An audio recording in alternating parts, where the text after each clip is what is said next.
Assalamualaikum warahmatullahi wabarakatuh. Jumpa kembali dengan saya Ahmad Sugianto dalam channel Dulur Bonsai.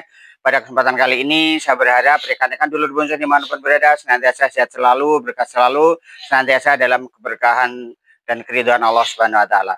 Dulur Bonsai dimanapun berada, pada kesempatan kali ini kami dari kru Dulur Bonsai ingin berbagi pengalaman tentang ilmu sedikit ilmu dari bonsai-bonsai yang ada di koleksi Dulur Bonsai, yang pada kesempatan sore hari ini kita akan berbagi pengalaman tentang pohon waru yang ada di hadapan kita ini.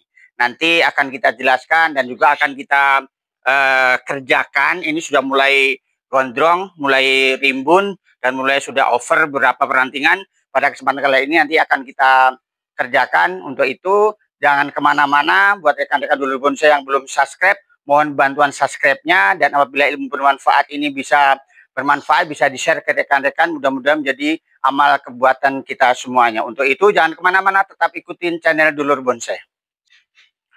Dulur Bonsai dimanapun berada, waru yang ada di hadapan kita ini adalah waru Taiwan. Seperti kita ketahui, jenis waru ini sangat banyak sekali ya, termasuk ada waru lokal juga, ada waru India, waru Thailand, juga ada California, ada varicata, banyak sekali jenis waru. Tapi yang sering kita pakai atau yang sering dibikin bonsai yang agak bagus, yang pengecilan daunnya lebih lumayan cepat, biasanya waru Taiwan dan waru India. Untuk waru lokal mungkin belum banyak yang membuat bonsai.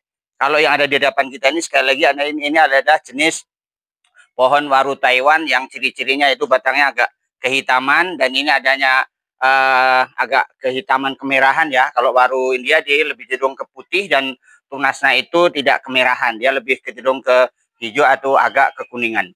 Sebenarnya dari jenis waru apapun mungkin nggak jadi masalah, yang penting kita penanganannya lebih bagus, program akarnya juga lebih bagus, dan yang paling penting kita tahu kekurangan dan kelebihannya. Di antara jenis-jenis waru memang ada dari jenis pohon waru itu sendiri sebenarnya ada kekurangan, yaitu dia kalau kita nggak hati-hati motong, kita biasanya gampang melepes atau gampang mati ranting. Untuk itu nanti akan kita bagi tips bagaimana agar pohon itu selalu tetap stabil dan pertumbuhannya lebih efektif dan tetap subur. Untuk itu pada kesempatan kali ini pula, mari kita ikutin perawatan bonsai yang ada di hadapan kita ini, pohon waru akan kita apakan nanti. Jangan kemana-mana, ikutin terus channel Dulur Bonsai. Dulur Bonsai dimanapun berada, pada kesempatan kali ini, mari kita ikutin perawatan bonsai waru yang ada di hadapan kita ini. Sekali lagi, ini pohon waru yang agak lumayan bagus karena memang sudah diprogram dari awal ya. Perakarannya sudah diprogram dari awal. Memang untuk program waru dia lebih gampang dari pohon yang lainnya. Karena dari awal pemilihan jenis pun kalau waru itu lebih gampang. Karena dia proses penancapannya dia lebih gampang daripada pohon yang lainnya. Untuk itu pohon waru ini sebenarnya bisa jadi unggulan karena dia proses pengecilan daunnya menjadi sesuatu yang istimewa. Karena kita bisa lihat pohon waru itu kalau sedang kita los dia bisa segede telapak tangan, tapi nanti kalau sudah jadi dia bisa segede kuku ini. Untuk itu pemilihan percabangan yang akan kita lakukan di sini memang menentukan nanti ke depannya pohon ini akan menjadi seperti apa. Sebenarnya untuk dari percabangan perantingan ini sebenarnya juga ada beberapa yang belum maksimal. Akan tetapi mau tidak mau kita harus tarik ulur. Ada kalanya pohon itu harus dilos-telos, tapi ada kalanya dia harus di stop dulu. Tujuannya apa? Tujuannya adalah untuk memberi keseimbangan atau memberikan kesempatan pada percabangan yang ada di bawahnya yang dia tidak maksimal. Untuk itu langkah pertama adalah kita harus memilih percabangan atau perantingan yang akan kita buang. Ini sebenarnya terlalu over ya, maka kita buang. Kita akan mengambil 2 cabang yang ada di bawahnya.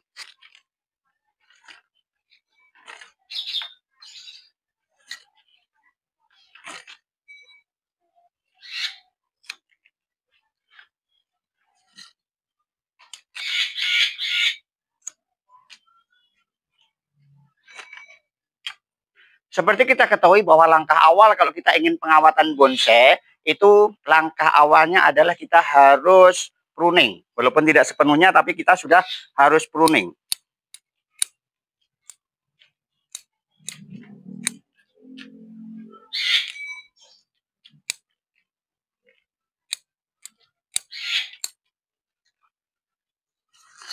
Udah dulu aja, Bu.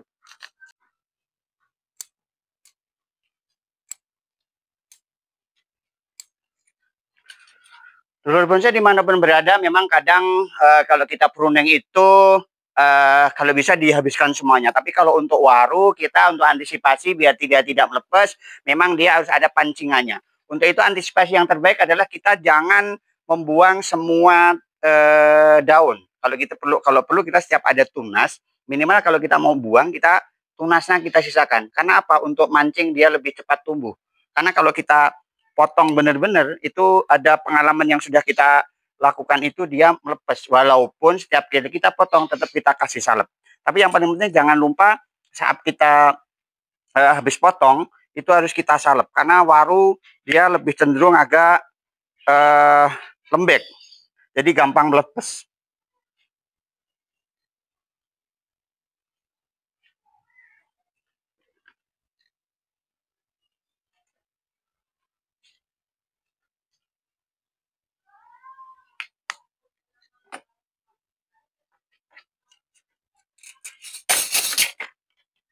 Dan juga untuk pengawatan pohon waru, dia tidak seperti pohon lain. Usahakan saat kita pengawatan pohon waru, itu tidak terlalu ketat seperti pohon lain. Karena pohon waru gampang melepas. Dan juga kawat yang kita pakai, itu dia agak lebih gede. Karena untuk penanganan untuk biar nekuknya lebih gampang. Biasa kita pakai kawat nomor 4.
Dalam pengamatan bonsai itu kita juga harus mengerti ya aturan pengawatan dalam bonsai, karena salah satu kita bisa menilai kualitas pohon itu bagus atau tidak adalah bagaimana cara pengawatan, dan selanjutnya adalah penekukan. Dulur bonsai dimanapun berada, dari bahan yang ada di hadapan kita ini, memang kita tidak bisa memaksimalkan untuk sementara, tapi kita paling tidak sudah punya gambaran nanti ke depan seperti apa, kita sudah punya dasar-dasarnya, tinggal nanti pengembangan, tinggal nunggu keseimbangan. Tapi untuk cabang utamanya sudah balancingnya sudah lumayan seimbang. Sekali lagi ke depannya mungkin masih ada perubahan di titik-titik yang kita harapkan ada tunas baru yang bisa menggantikan keadaan saat ini, dan pasti ke depan pasti akan lebih indah lagi. Maka dari ini ke depan nanti ini akan kita jadikan medium, untuk semua kita tidak bisa karena batangnya cabang yang utama, cabang untuk kanopi ini dia harus lebih gede lagi.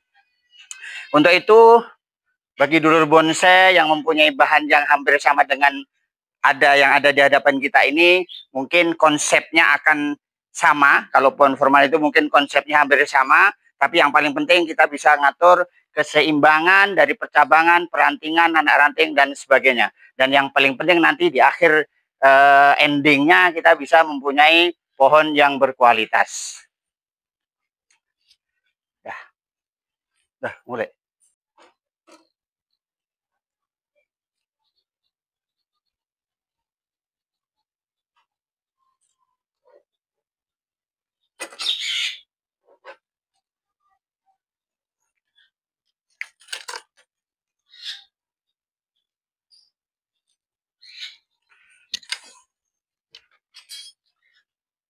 Dulur bonsai dimanapun berada, proses pengawatan telah selesai. Langkah selanjutnya adalah ini masih acak-acakan, tapi semua percabangan perantingan sudah kita kawatin.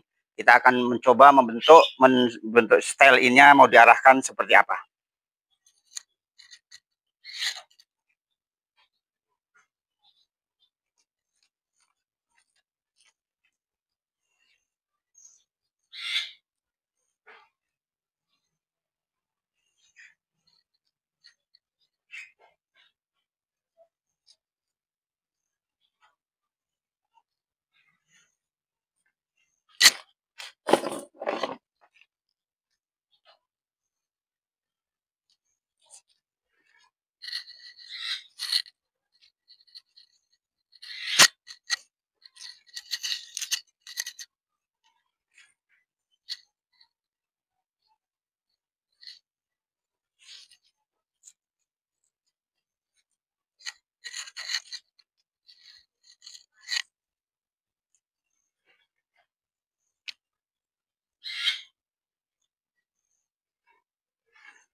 Dulur bonsai dimanapun berada, dengan tadi yang dapat kita sampaikan, pengalaman-pengalaman dulur bonsai tentang pohon waru, mudah-mudahan bisa bermanfaat buat diri pribadi dulur bonsai dan rekan-rekan dimanapun berada. Sekali lagi buat rekan-rekan dulur bonsai yang belum subscribe, mohon bantuannya bisa di subscribe. Apabila ilmu bermanfaat ini bisa di share ke rekan-rekan semuanya, mudah-mudahan bisa menjadi amalan kebaikan buat diri pribadi dulur bonsai dan rekan-rekan semuanya. Itu dari saya pribadi Ahmad Sugianto dan kru dulur bonsai bertugas kali ini. Apabila ada kesalahan mohon dibukakan pintu maaf yang sebesar-besarnya. Billahi taufik wal hidayah. Assalamualaikum warahmatullahi wabarakatuh.